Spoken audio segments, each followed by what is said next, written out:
Welcome back, everyone. Today we're here with Sean from the Shaka Project, and I'm really excited to hear about the Shaka Project story. I don't know about you, Leroy, but it's it's something I've been trying to model in my life for a while, and it's nice to be able to actually get uh, hear the insights from someone who's building it themselves. Yeah, definitely. So excited to hear this. So, Sean, tell us a little bit about yourself before we get started. Uh, Thanks for having me, guys. I really appreciate it. I'm Ballarat born and bred, so just down in regional Victoria. I'm a gym owner, a personal trainer. I've sort of have a background of over the last sort of 3 to 4 years. Obviously, we've grown the Shaka Project to what it is, and my main career is running a few gyms around Victoria. But the Shaka Project was just a bit of a side project that we wanted to go down. But a bit of history about myself. I probably wasn't the best kid growing up, and I had a great upbringing. My parents were fantastic, great mother and father, and really happy household. But I was just always a little bit lost, and I didn't like school at all. I was probably a really terrible kid at school, and I went down the path of drugs, alcohol, crime, all that sort of stuff at the ages of about 14 to 15.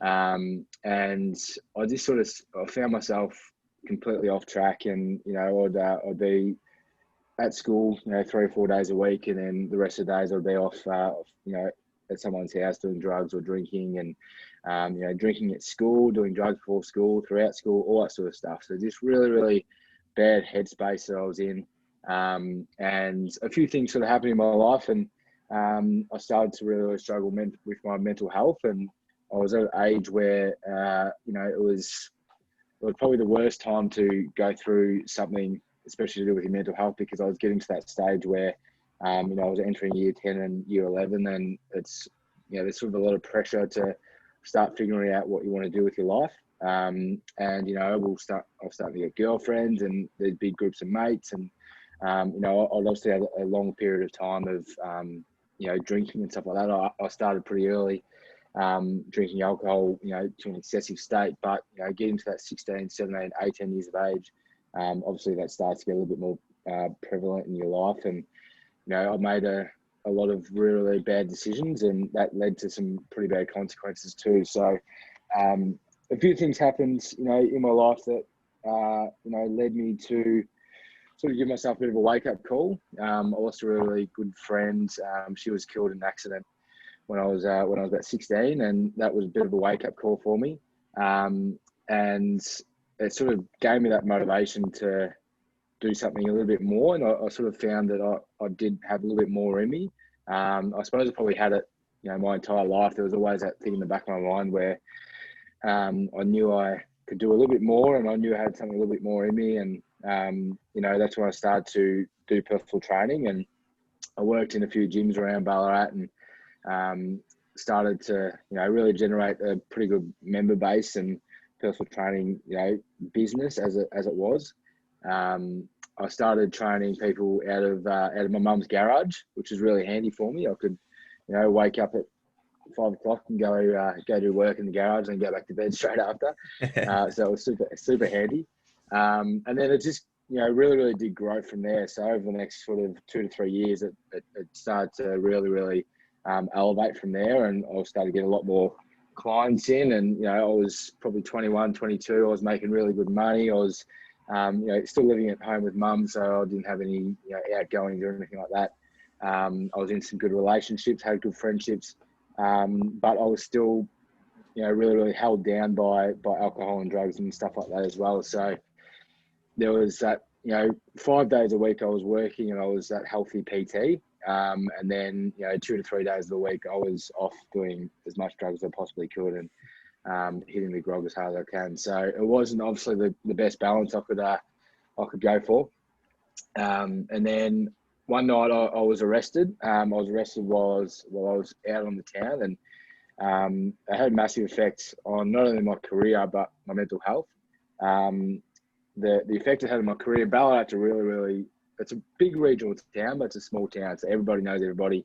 And because I was in such a position where my business was going pretty well and a lot of people knew about the business, when I did get arrested for, being pretty much drunk in a public place, I was off the street and just, off my rocker.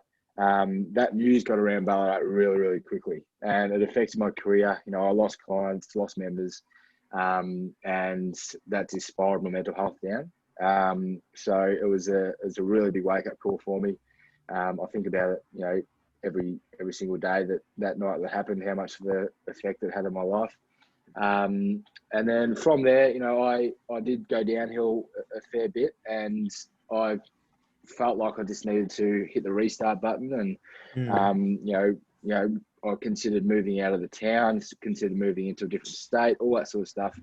But I knew that there was something else inside me that I could keep going and keep doing what I love, which was fitness. And I'd eventually get through it. So that was a really big motivator for me.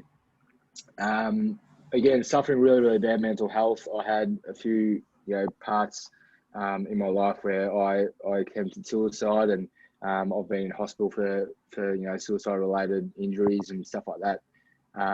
And it's just always been something that's always been in my life. My dad suffered really, really bad depression as well throughout my childhood, and I was able to see the effects that had not only on him but on myself, my brother, and my mother. So it's something that I've sort of dealt with my entire life. So when I got to that stage of being really, really suicidal, I could sort of find comfort in knowing that my dad survived this, and my family understood what was happening to me. So I was able to go and talk to them, and luckily I was able to go and seek help. And I'm still here today, which I'm forever grateful for. So yeah, look, from there, that was obviously my lowest point in my life, and since then that was probably when I was about 22. But since then I've knuckled down into my fitness, and we own 4 gyms now around Victoria, and we do like personal training and online training, all that sort of stuff, which I absolutely love. I love coaching people, and it's my entire life now. And then about 2 years ago, I wanted to do something for mental health, and I just didn't know what I really, really need to do. And we've done stuff in the past through the gyms where we raise money, or we do an event to raise awareness and all that sort of stuff. But I just wanted to do something that had a bit of a legacy about it. So we started a apparel company. So the first thing we sold was just a couple of t-shirts and a couple of singlets. It was the last $1,600 that I had in my bank account at the time, and I thought, look, I'm just going to put money into this and see what happens. It was meant to be a local thing, so I just wanted to sell it to mates around Ballarat, just to say, if you're around Ballarat, if you're struggling, here's a t-shirt, and join this movement towards men talking about mental health a little bit more. And it took off. It just went absolutely nuts. It sounds like you're just building up a community of guys helping guys. Yeah, that's exactly what we're going for. And as I said before, we wanted it to be something reasonably small, but it just exploded, and it went pretty crazy. But now we have sales from all around the world, and we're constantly contacting people from all around Australia. We've got events planned for the rest of the year, obviously post lockdown. So yeah, mate, it's just been an absolute, it's been a crazy ride since when we first started, and we thought it was going to be something reasonably small, but it's completely taken over our life, and it's been pretty amazing for sure. Wow. Shaka. Yeah, the Shaka. The power of the Shaka. Wow. Absolutely. Thanks so much, Sean, for telling us that wonderful life story of yours. It's actually quite moving that you've been at the bottom and now you've climbed your way back up, and I feel you're on your way to the top. Like yeah. it's a pretty, that's probably one of the most empowering stories I've come across. And this, like, how it personally affected you. So the power this Shaka movement and just what you have to say has to people. It's amazing. Yeah, I think that's a really big drive for everything that we are doing. That I think anyone that has ever gone through some really, really tough mental health issues, and I think 99% of the population, whether they admit it or not, do have mental health issues, especially in men, and it's obviously a lot more prevalent. at the moment with this lockdown. But I think if you can really accept that you have gone through those issues, and talk about openly, like we are now, that it does give you that bit of empowerment to be able to do something that helps others as well. So helps people around you, when they're in their darkest hours. I didn't really have a whole lot of people that understood when I was going through this stuff beside my family, and I was able to sort of seek professional help. But I think that was our main goal starting the Shaka, is just to be able to get more people, comfortable with discussing mental health, and get guys talking up. And the Shaka actually has a really great story why we use the Shaka. I've got a little 6-year-old son that he fell off a slide one day. This was before the Shaka Project even started. He fell off the slide, and I was probably about 50 meters away, and I looked over to him, and I thought, I don't know if I have to run over to see if he's okay. So I just chucked up a Shaka, and he chucked up a Shaka, and it was sort of like an indication that, yep, I'm all good, no worries. And he just kept on playing, and I could sit there and not have to go up. So little that's children the story. They seem to be bulletproof. You can't scratch Oh, them. absolutely. Yeah. It was a massive inspiration, because I just thought, wow, that was a really cool way that we just communicated without using words. So when we started this movement, I thought the Shaka was a perfect way that people can communicate, without necessarily using words. So you can throw up a Shaka. All my mates do it to me now. If I'm seeing a mate driving, they'll throw up a Shaka. And it's a sort of a little bit of an indication that, yeah, they're all good, no worries. But obviously, we like to check in with each other every now and then too. So with your close group of guy friends, because, well, I know for me and Leroy, having these conversations with guys can be almost impossible, because it can be really hard to get them to open up to you, because there seems to be this concept of, if I open up about my emotions, I'm weak. How do you go about getting your close friends to actually open up about you? To open up about them to you? Yeah. So what we really try and promote is something we call be the bloke, be the big bloke. And as an example, I use it. Throughout those years where I was, pretty much heavy into drugs and alcohol and stuff like that, I was that big macho guy that would just constantly get into fights. I was a big tough guy that, was always, bulletproof, couldn't hurt me, all that sort of stuff. When deep down, I was suffering pretty badly mental health wise. So, I decided one day that I was still going to be that big guy, but I was going to be the big guy to get around a group of mates and say, hey boys, except for having a few beers tonight, we're going to just talk about our mental health. We're going to talk about how we're feeling. And, let's have a chat. And, I can guarantee that if you sit with 5 mates, 5 of the mates are going to turn around and say, mate, we're not doing that. Let's just have a couple of beers and, stop being a pussy, all that sort of stuff. But deep down, they're thinking, wow, it's actually a really good idea. And I guarantee you that the next day they'll send you a message and say, hey, mate, really appreciate what you said last night. I'm actually really struggling. We want to have a chat. So guys, and, it is a guy thing. Guys don't like talking about it straight away, but it's all about breaking that ice and breaking the ice between your mates that gives you the ability to openly talk about it. And I think that's what I had to do with my mates. And I think creating the Shaka Project was that icebreaker. And now I've got mates. Actually, I was talking to my mate about half an hour ago. Just, I just checked in with him, see how he was going, and, just asked if he's doing okay, and if there's anything he needs me to do, anything like that. And, just face to face, myself and mates can openly talk about mental health, how we're feeling, and, not have that stigma about it, because we've broken that ice, we've broken that big barrier. So I think if I could recommend any bloke out there that may be struggling or may want to talk about it a little bit more, go to a mate and just break the ice and say, hey mate, look, let's just have a chat for 20 minutes about this. Because from there, it'll open up the floodgates. And you'll find that, in the future, that mate will come to you and you'll be more comfortable with going to them as well. Yeah. I guess one thing that I think guys struggle with quite a lot is the difference between, being the big macho guy who loves to have fun and, loves beers on the weekend, but it can become a lot of drinking. How would you be able to pick between someone that, is well in control of their drinking life, as opposed to someone's drinking being in control of their life? Because it can be very camouflaged in terms of this really social, go get a man type style who has, beers to celebrate everything. Yeah, absolutely. And I think it's a really toxic relationship when it is with alcohol. And it's probably an Aussie thing as well. You knock off Friday night and you have a couple of beers down the pub. And I'm not saying don't do that, not at all, because I do it myself. Obviously when the pubs are open. If I have a big week, I'll head to the pub, watch the footy, or I'll come home, have a few beers, watch the footy. There's absolutely nothing wrong with that, but it's a relationship that you're relying on that to make you feel better. Okay, so treat yourself or tell yourself that it's this Friday night, going to the pub and having beers to get that mental break. I'm going to go to the gym and have a really, really good workout, have that mental break, wake up fresh on Saturday morning.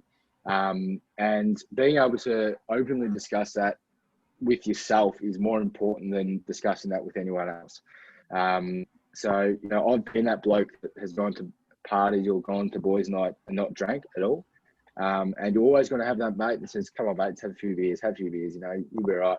Don't worry about it.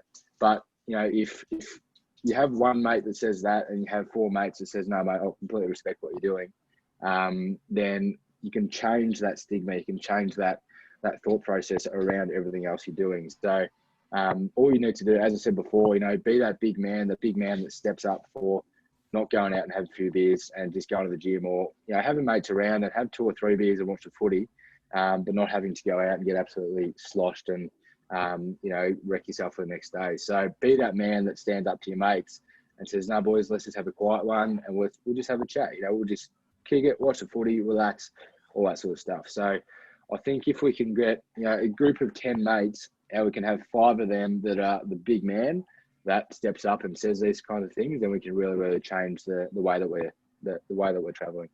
Yeah, I totally agree. I mean, just from my friendship circles, I know that there's usually 1 or 2 big alpha characters. They're always either leading the charge, or they're the most outspoken, they're the most vocal, and they can essentially control how the whole dynamic goes because they're so sure of what they're saying. If they pin someone for doing something silly, they just grill them. And then everyone else jumps on that grilling. But if they want to do something, everyone else jumps on that. It could just begin to change that one guy's perspective of how to actually look after his mates and pick them up and carry them with him. Could make such a big difference to that whole circle. Yeah, absolutely. And I can guarantee that big macho guy in the group is probably the one that's suffering the most when it comes to mental health. We see it a lot with internet trolls and bullies and all that sort of stuff. When you break it down, you get a bully, you break it down, you find out they're actually struggling a lot more than you are, or they're going through some stuff that you have no idea about. And I think that's another thing that everyone needs to really consider as well. You look all over social media, there's a lot of negative stuff on social media, obviously. And you see people trolling, you see people doing this, but then you see people replying and giving them more fuel and all that sort of stuff.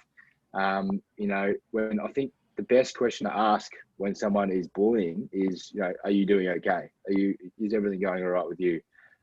Because they're looking for an outsource, they're looking for something to do, because they're really, really struggling. And their first option is just to put that pain on someone else. And I think a lot of people just don't recognize that they're doing that. There's always going to be really toxic people that are toxic just because they want to be toxic.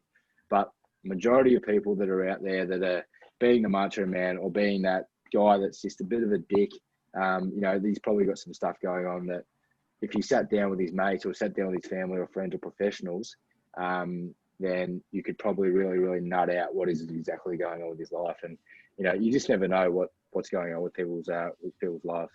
Yeah. So you mentioned social media, and that's actually rings a bell for me because recently a lot has been going on in my life, and especially with all the sort of Black Lives Matters and just seeing everything that's happening in the world, it's really sort of got me down quite a bit. And I noticed I changed one thing, and that was social media for me, because I would just go on Instagram, I scroll and I just see all this horrible stuff, and then my day's ruined. So for me, social media, sort of stopping social media was a good device to strengthen my mental health. Has that happened for you, or do you have any sort of suggestions around navigating social media?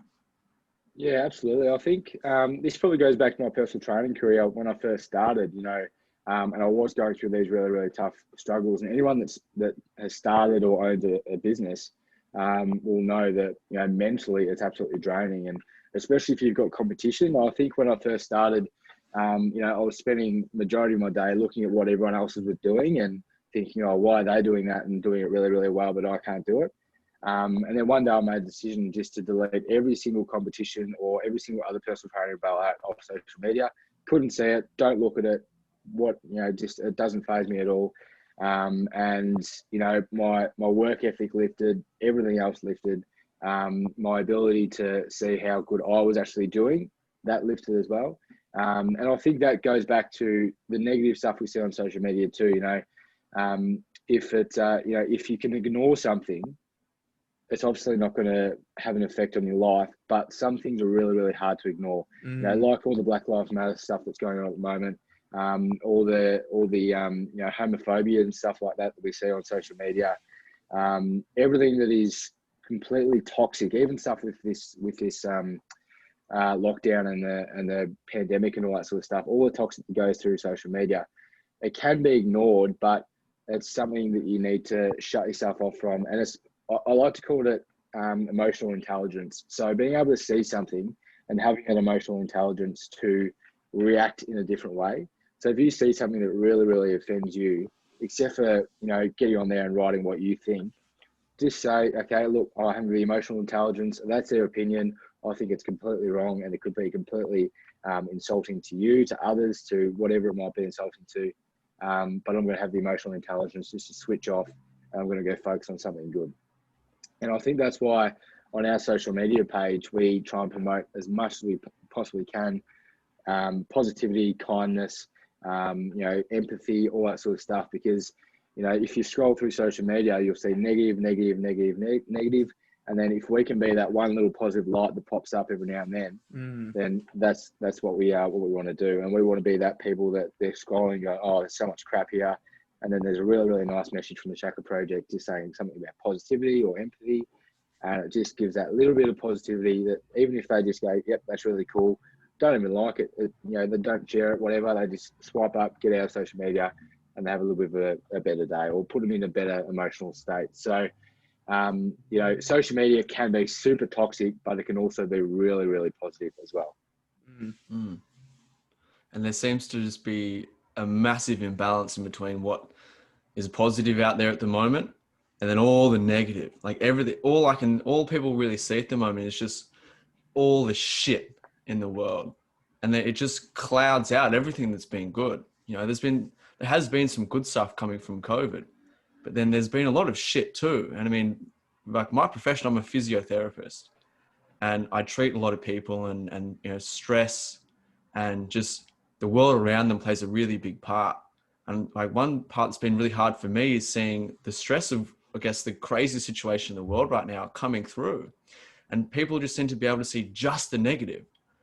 Do you think there would be any ways people can change that balance around and actually bring the positive more to the front and leave the negative behind them?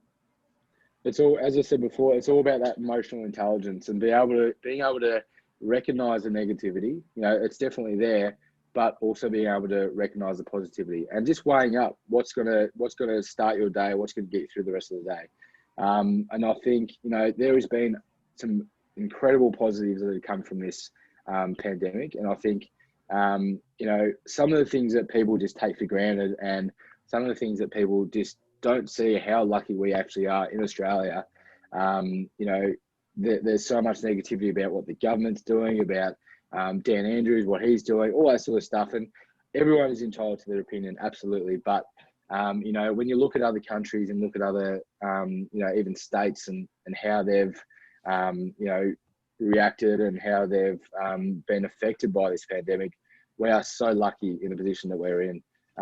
With the government and what they've sort of been able to deliver us in something that nobody has seen coming. And, I think a lot of people can sit back and, we've got the keyboard warriors and sit there and say, sack Dan Andrews, sack ScoMo, all that sort of stuff. But, we have absolutely no idea what they do every single day and the stuff mentally they go through every single day as well with all this going on. You know, I saw a press conference at the start of this pandemic. It was probably about the first lockdown, I think it was, with Scott Morrison. And the first line he said was, it was about a mental health package that he was delivering. And he said, you know, God knows that there's going to be some mental health out of this. And as he said it, he put his head down, and I almost bloody burst out in tears, because I thought that just showed how human he is. He's the Prime Minister of Australia.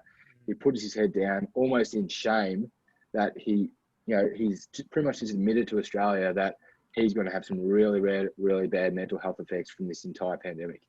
And I think that was super powerful what he did. I don't know how many people recognised it. I think people working in the mental health industry probably recognised it straight away. But it was something that really affected me, you know, in a major way, because it just showed that these people are human. These people are doing exactly what they can to get everyone else through it. So, you know, having that emotional intelligence to notice these things and to recognise that something there is negative, but being able to not forget it, but just work around it, go on the other side of it, find the positive out of it, and keep moving forward and doing something that is going to have a positive effect on exactly what you're doing as well. So I think, you know, when it comes down to seeing all this negative on social media, it's not about trying to squish it and squash it out of your life. It's more about just having that intelligence to, again, recognize, move on, and prosper up. Well said, well said. So, Yeah. like, how do you deal with a bad day or a bad rut? What are your tools and tricks that maybe other listeners can use to get out of that sort of bad, negative thinking? So I love working out. You know, obviously I've got the gym, so my outlet is definitely fitness. But just doing something that I love doing, and doing something that is going to give me a reward as well. I think rewarding yourself is something major. And, you know, whether it be a workout or whether it be just going for a walk or spending time with my kids is my favorite thing to do. Obviously very rewarding, and just something that's just going to be able to lift you up, get you into that, you know, positive mind frame. And, you know, there's definitely days where I'd sit on the couch and just think, I can't be asked. I don't want to do anything. I feel like shit. I don't want to get up. You know, obviously I've got heaps of responsibilities. I've got things to do. And I think, you know, I just take time just to recognize what's going on in my head, recognize what is actually bringing me down, and then recognize what I need to do to get out of it. So it's not a flick of the switch. You know, you can't just say, all right, I feel like crap, so I'll go work out and I'm all better. But I'll go work out, and I'll think about, you know, if I'm going for a run, I'll think about everything that I did yesterday and why I feel crap today. And I'll recognize something I did yesterday that's had a really negative effect on me today. Okay. And then I'll say, all right, I'm not going to do that today. I'm not going to have these thoughts, or I'm not going to do this, or I'm not going to do that. And then I'm just going to nut away at it really slowly. And I think that's the biggest thing about getting through a day, especially when you're going through, you know, a rough patch, is just being able to recognize everything, and having the ability to find a way to recover, probably not recover from it, but find a way to get over it in a way that you can have a positive effect. Okay, so it's still going to be there, but you can just have a positive effect on it. So yeah, look, I love to, you know, work out, train, spend time with the kids, read a book, meditate, all that sort of stuff. That's not going to be everybody else's vice, but if you can find something that you love to do, and something that is rewarding, I think that's a massive start for sure. Do you use any ways of recording how your days have gone, or actually, you know, putting something down in writing in front of you so you can see how you've actually managed something? Yeah, I used to do that. I haven't done it in a while, but I used to have like a bit of a diary on my phone where when I was having a bad day, I'd be able to record exactly what I've done. And, you know, it's a great way to look back and see what you've done, what you need to change, what you could do better, and what you think has affected you in a really negative way to put you in that bad mind frame for the day. But, you know, every night before bed, I'll read 10 pages of a book, and then I'll sit there and I'll just go through my day and just work out if I liked my day, if I liked the things that I did. You know, every single morning I wake up and I think, today I'm going to have to do things that I really want to do to make me happy to be able to get through to the end. So I think recording stuff is a great idea for sure. What I've found recently that I've been doing is journaling, because as I said before, I've been going through some tough times, and lucky I've had my buddy here, Sam, and some other friends too to help me through it. And just journaling, just writing and not thinking, just writing whatever, just letting your hand flow. And I've actually wrote some of my best stuff looking back at it now, like compared to my English high school papers. Like the stuff I'm writing now is profound, but I think that's a really good outlet, because you can just get all the emotions out. Absolutely. And I think I used to explain it as, write down a recipe. So if you see a meal and you see how like this really, really big meal in the cookbook and you think, wow, that would take ages to make and so much ingredients and stuff like that. But then when you write down the ingredients and the recipe and the method, you think, oh, might take only 20 minutes to do. And, it's only half an hour of my day. So you see this big issue and then you write it down and you think, okay, there it is. That's exactly what I need to change, or that's what I need to make better for myself. For myself the next day. So write it down, jot it down and spread it all out. Talk to a mate, whatever it is, because I guarantee you'll be able to see it a lot clearer than you were in your head. Look, the Shaka Project it pretty much embodies everything that you've said in terms of your story and the way that you think guys should be able to handle these things better. How do you get people to come to your brand and actually be able to be involved in what you do?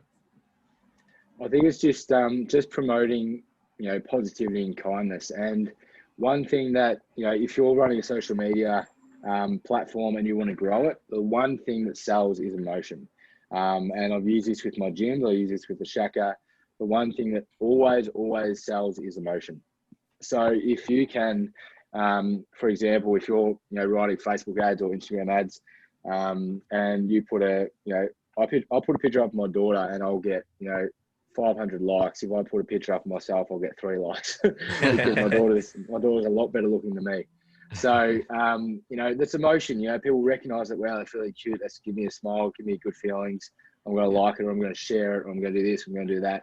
And it makes people want to connect with you. So if you can promote as much emotion, positive, negative, anything it is, kindness, whatever it is, you're going to get people to want to connect with you and really attract people to your message as well. So that's a big motion that we try and do. And the biggest thing that we do with our social media is excuse me, everything that you see on our social is exactly what we're feeling that day. So I've got a good mate of mine, Graham, that he helps with the social media stuff on the Instagram, and everything that we post, we don't sit there and just write up some rubbish that we think would be really, really good. We write exactly how we're feeling that day. So if you see a post that says it's okay to feel shit sometimes, blah, blah, blah, that means I'm having a really bad day and I need to tell myself that. I'm journaling myself into a post and putting it out there, because I guarantee you there's going to be people out there that's having the exact same issues that I have throughout the day. So everything that we post is really, really authentic. And I think authenticity is always something that's going to be able to connect with people. And, don't put up stuff that's really, really, cliche and all that sort of stuff. Put up stuff that actually, comes from the heart. And, I put up posts all the time where I'm swearing, I'm doing this, I'm doing that. Because that's me, that's me authentically. And, if I put up posts that were just absolute rubbish, it wouldn't connect with people. But so you need to have that ability.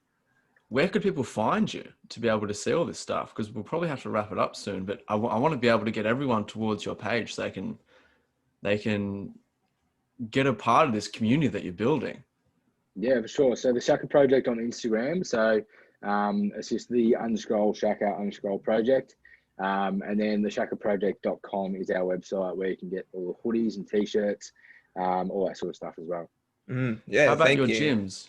Yeah, we'd love to know what they're called too. The gym. So yeah, we got 3 in Ballarat. So SWF gym. We got FX3 Ballarat, and we got Ballarat Health Studio, and then we got a gym in Bendigo as well called FX3 Bendigo. So if you're in those areas, then definitely hit us up for sure. Awesome. Well, Sean, thanks so much for coming and chatting to us today. You've got an incredible story and you've built an incredible brand that's built by a really powerful emotional message. So I know myself, I've picked up a lot today, and I know that everyone else will too. Yeah, I'd Thanks so like much, to guys. reiterate what Sam said. Thank you so much for telling us your story, and actually just thank you for the positive impact you're putting on this world. To be honest, I reckon what you're doing has helped a lot of people and will continue to help a lot of people. So it's actually very admirable. Thanks so much, Well, guys. Really appreciate it. no Yeah. worries. All right. Thanks, Sean. Thanks, guys. Good on you.